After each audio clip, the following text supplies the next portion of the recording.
আচ্ছা, ভেবে দেখেন তো, আমরা কখনো গেম খেলতে গেলে অথবা মুভি দেখতে গেলে অথবা বন্ধুদের সাথে আড্ডা বা যে কোনোভাবে কোনো ধরনের এন্টারটেইনমেন্ট করতে গেলে আমাদের মধ্যে কি কোনো ধরনের অলসতা দেখা যায়? 100%-এর মধ্যে 99% মানুষের মধ্যে এই অলসতার সমস্যাটা দেখা যায়, যার জন্য আমরা লাইফে অনেক কিছু অ্যাচিভ করতে পারি না।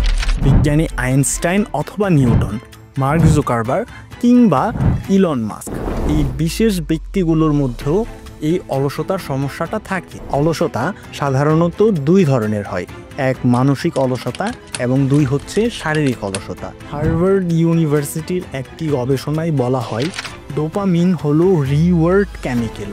যখন তুমি কোনো কাজের রিওয়ার্ড কল্পনা করতে পারো না, তখন ডোপামিন কমে যায় আর তুমি অলস হয়ে পড়ো। আচ্ছা, ভেবে দেখেন তো, আমরা কখনো গেম খেলতে গেলে অথবা মুভি দেখতে গেলে অথবা বন্ধুদের সাথে আড্ডা বা যে কোনোভাবে কোনো ধরনের এন্টারটেইনমেন্ট করতে গেলে আমাদের মধ্যে কি কোনো ধরনের অলসতা দেখা যায়? দেখা যায় না, তাই তো? অলসতা, এই সমস্যাটা কি আমাদের ভেতরের সমস্যা নাকি বাইরের সমস্যা? মানে সমস্যাটা কি অন্য কারোর জন্য হচ্ছে নাকি এই সমস্যার জন্য আমরা নিজেরাই দায়ী? এই অলসতার সমস্যাটার জন্য আমরা নিজেরাই দায়ী। তার মানে এটা আমাদের ভেতরের একটা সমস্যা এবং এই সমস্যাটা আমাদেরকেই সমাধান করতে হবে। এখন এই অলসতা সমস্যাটা কি শুধু আপনার নাকি আরো অনেক মানুষের আছে? আরো বিভিন্ন মানুষের আছে। 100%-এর মধ্যে 99% মানুষের মধ্যে এই অলসতার সমস্যাটা দেখা যায়, যার জন্য আমরা লাইফে অনেক কিছু অ্যাচিভ করতে পারি না। বিজ্ঞানী আইনস্টাইন অথবা নিউটন, মার্ক জুকারবার্গ কিংবা ইলন মাস্ক, এই বিশেষ ব্যক্তিগুলোর মধ্যেও এই অলসতার সমস্যাটা থাকে, কিন্তু তারা এই সমস্যাটা প্রপারলি ম্যানেজ করে সামনের দিকে এগিয়ে গেছে। কিন্তু অনেক মানুষ এই অলসতার সমস্যাটা ম্যানেজ করতে পারে না, ফলে এই অলসতার ট্র্যাপের মধ্যে একদম ফেঁসে যায়। ফলে লাইফে তারা যা কিছু অ্যাচিভ করতে চায় কোনো কিছুই সঠিকভাবে অ্যাচিভ করতে পারে না। আচ্ছা, এই অলসতাটা তৈরি হয় কিভাবে? অলসতা তৈরির অনেকগুলো কারণ আছে, এর মধ্যে সবথেকে মেইন কারণটা সবার লাস্টে বলছি। ইউনিভার্সিটি অফ টেক্সাসের cognitive scientist doctor Art Markman, উনি বলেন, the brain sees effort as a cost and laziness is a often a rational decision to avoid unnecessary expenditure. এর অর্থ হচ্ছে, মস্তিষ্ক প্রচেষ্টাকে একটি খরচ হিসেবে দেখে আর অলসতা অনেক সময় একটি যৌক্তিক সিদ্ধান্ত হয়ে দাঁড়ায় অপ্রয়োজনীয় খরচ এড়াতে। ওকে, বিষয়টা আমি বুঝিয়ে বলছি। আমাদের ব্রেন এমনভাবে ম্যানুফ্যাকচার করা যে আমাদের ব্রেন সবসময় চাই যত কম এনার্জি খরচ হয় এবং একটা কাজ সম্পূর্ণ করা যায়। মানে একটা কাজ সম্পূর্ণ করতে যত কম এনার্জি দেওয়া প্রয়োজন ব্রেন ওইটা চাই। কিন্তু বাস্তবতা তো ভিন্ন। আমরা জানি যে অনেক ভালো কাজ আছে যেগুলো করতে আমাদের অনেক বেশি পরিশ্রম করতে হবে, কিন্তু অনেক কাজ আছে যেগুলো করতে আমাদের হয়তো বা অত বেশি পরিশ্রম হবে না। কিন্তু ব্রেন এটা বোঝে না। ব্রেন চাই সবসময় যেন অল্প এনার্জি খরচের মধ্যেই একটা কাজ অ্যাচিভ হয়ে যায়। এটার ব্রেনের ডেভেলপমেন্টটাই করা হয়েছে আমাদের এইভাবে যে মানে কোনো ধরনের পরিশ্রম ছাড়াই যাতে আমরা একটা কাজ করে ফেলতে পারি এবং আমাদের ব্রেন যাতে অনেক শক্তি এনার্জি সেভ করে রাখতে পারে, এটা ব্রেনের ধারণা। এবং এর ফলে আমরা যখন একটা কাজ করতে চাই ওই কাজটার মধ্যে যদি এনার্জি খরচ হওয়ার সম্ভাবনা থাকে, তখনই আমাদের ব্রেন আমাদেরকে থামিয়ে দিতে চায় এবং এইখান থেকেই অলসতা তৈরি হয়। অলসতা সাধারণত দুই ধরনের হয়, এক মানসিক অলসতা এবং দুই হচ্ছে শারীরিক অলসতা। অনেক আগে আমি একটা গান শুনেছিলাম, আমি মাঝে মধ্যে এখনো শুনি। আশা করি আপনারাও হয়তো বা অনেকে শুনেছেন অথবা না শুনলেও প্রবলেম নাই। গানের মধ্যে লিরিকটা থাকে এরকম যে, মনের জোরে চলছে দেহ নাকি দেহর জোরে মন। এই লিরিকটার হচ্ছে যে খুবই সিম্পল একটা অ্যান্সার হচ্ছে, দুইটার জোরেই আসলে দুইটা চলছে। আপনার মনের জোরে আপনার দেহ চলছে এবং আপনার দেহর জোরে আপনার মন চলছে। আপনার ২ টার সমান একটা ব্যালেন্স রাখতে হবে। নয়তো একটা অনেক বেশি আর একটা অনেক কম থাকলে হবে না। আপনি যদি খুবই সুন্দর আপনার ফিটনেস থাকে, কিন্তু আপনার মাইন্ডসেট যদি ঠিক না থাকে তাহলে আপনার সেই ফিটনেস কোনো কাজে আসবে না। এবং দ্বিতীয় দিকে আপনার যদি মাইন্ডসেট খুবই ঠিক থাকে কিন্তু আপনার যদি ফিটনেস খুব ঠিক না থাকে তাহলে আপনার মাইন্ডসেটও কোনো কাজে আসবে না। আমাদের ইসলামের মধ্যে ফজরের নামাজ দেওয়ার খুবই গুরুত্বপূর্ণ একটা কারণ হচ্ছে সকাল সকাল ঘুম থেকে ওঠা।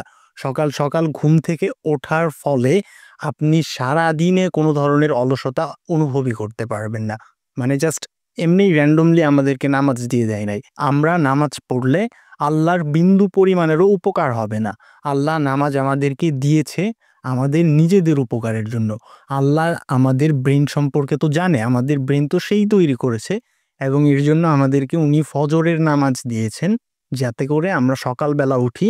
কারণ সকালবেলা উঠলে আমাদের মাইন্ডের কি ধরনের পরিবর্তন আসবে এটা তো আল্লাহ সবকিছু জানেই।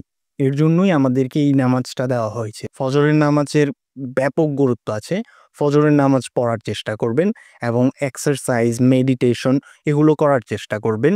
কারণ আপনি যদি ফিট না থাকেন তাহলে আপনার শারীরিক অলসতা চলে আসবে, আর আপনার মাইন্ডসেট যদি ঠিক না থাকে তাহলে আপনার মানসিক সমস্যা চলে আসবে। এখন হচ্ছে সবথেকে বড় কারণ যেটার কারণে অলসতার তৈরি হয়, একদম এটা হচ্ছে লাস্ট অ্যান্ড ফাইনেস্ট একটা কারণ যেটার কারণে সবথেকে বেশি অলসতার সৃষ্টি হয়। হার্ভার্ড ইউনিভার্সিটির একটি গবেষণায় বলা হয় ডোপামিন হলো রিওয়ার্ড কেমিক্যাল। যখন তুমি কোনো কাজের রিওয়ার্ড কল্পনা করতে পারো না তখন ডোপামিন কমে যায় আর তুমি অলস হয়ে পড়ো। বিষয়টা এক্সপ্লেন করছি, এটা খুবই ইন্টারেস্টিং একটা টপিক। এই বিষয়টা বুঝলে আপনি একদম ক্লিয়ার হয়ে যাবেন কেন এই অলসতাটার তৈরি হয়। আমরা সবাই জানি আমাদের ব্রেইনের মধ্যে এক ধরনের ডোপামিন রিলিজ হলে আমরা খুশি অনুভব হই এবং কাজ করতে আগ্রহ হই। কিন্তু যখন আমরা কোনো ধরনের রিওয়ার্ড দেখতে পারি না তখন আমরা অলস হয়ে পড়ি। রিওয়ার্ড মানে কি? কোনো একটা পুরস্কার। আমাদের ব্রেইন যখন বুঝতে পারে না যে এই কাজের ফলে আমার উপকার কি হবে তখন সে অলস হয়ে পড়ে। এর জন্যই সবসময় একটা কারণ ব্রেইনকে দেখাতে হবে যে এই কারণের জন্য আমি এই কাজটা করতে চাচ্ছি। আমি আপনাকে একটা উদাহরণ দিচ্ছি। ধরেন আপনি একটা অনেক বড় ঘন জঙ্গলের মধ্যে হারিয়ে গেছেন। এখন আপনি কি করবেন? অবশ্যই আপনি এখন আপনার বাসার রাস্তা খোঁজার চেষ্টা করবেন। এখন আপনি বাসার রাস্তা খুঁজছেন, এদিকে যাচ্ছেন, ওইদিকে যাচ্ছেন। অনেক দিকে যাবার পরে আপনি হচ্ছে যে ক্লান্ত হয়ে গেছেন। কিন্তু সেই অবস্থায়ও আপনি হচ্ছে যে ২০ মিনিট রেস্ট নেওয়ার পরে কি আপনি ওইখানেই থাকবেন? থাকবেন না। ২০ মিনিট রেস্ট নিয়ে হয়তোবা আপনি আবার খোঁজা শুরু করবেন বাসায় যাওয়ার রাস্তা, এবং আপনার ব্রেইনও তখন আপনার সাথে থাকবে এবং আপনার সাথে বাসা খোঁজার চেষ্টা করবে। কারণ ব্রেইন জানে যে বাসায় থাকলে তো আমি অনেক ধরনের ফ্যাসিলিটি পাবো যেটা জঙ্গলে থাকলে আমি পাবো না। তার মানে ব্রেইনের কাছে একটা রিওয়ার্ড আছে, একটা পুরস্কার আছে যে বাসায় গেলে আমি কমফোর্ট জোনের মধ্যে থাকতে পারবো, বিছানায় ঘুমাবো, আমার মন মতন আমি টিভি দেখবো, এটা করব ওটা করব। ব্রেইন তখন বুঝে গেছে যে আমার একটা রিওয়ার্ড আছে বাসায় যাওয়ার ফলে। এর জন্য সে বাসার রাস্তা খোঁজার মধ্যে আপনাকে হেল্প করবে। এখানে এই বিষয়টাই বলা হয়েছে যে আমাদের ব্রেইনকে যে কোনো একটা কাজের আগে আমাদেরকে বোঝাতে হবে যে এই কাজটা করার ফলে আমাদের এই লাভগুলো হবে। কারণটা আপনি যখন আপনার ব্রেইনকে দেখাবেন যে এই কারণে আমি এই কাজটা করতে চাচ্ছি, যদি এটা আপনার রিওয়ার্ড হয়, মানে অবশ্যই তো আপনি একটা কাজ করবেন আপনার ভালোর জন্য। তখন ব্রেইন বুঝতে পারবে ও আচ্ছা এই কাজটা করার ফলে আমার এই উপকারগুলো হবে। তার মানে আমার তার সাথে থাকা দরকার। এটাই হচ্ছে সবথেকে বড় কারণ অলসতার, যে কোনো একটা ভবিষ্যৎ না দেখা। ব্রেইন হচ্ছে যে অন্ধ হয়ে থাকে। কোনো একটা ভবিষ্যৎ ব্রেইনকে দেখাতে হবে যে ভবিষ্যতে এই কাজ করার ফলে আমার এই রিওয়ার্ডটা হবে। অলসতা থেকে মুক্তির জন্য আপনি এই জিনিসগুলো নিয়ে কাজ করতে পারেন। পাশাপাশি আপনাকে ডিসিপ্লিনের মধ্যে থাকতে হবে, একটা রুটিনের মধ্যে থাকতে হবে।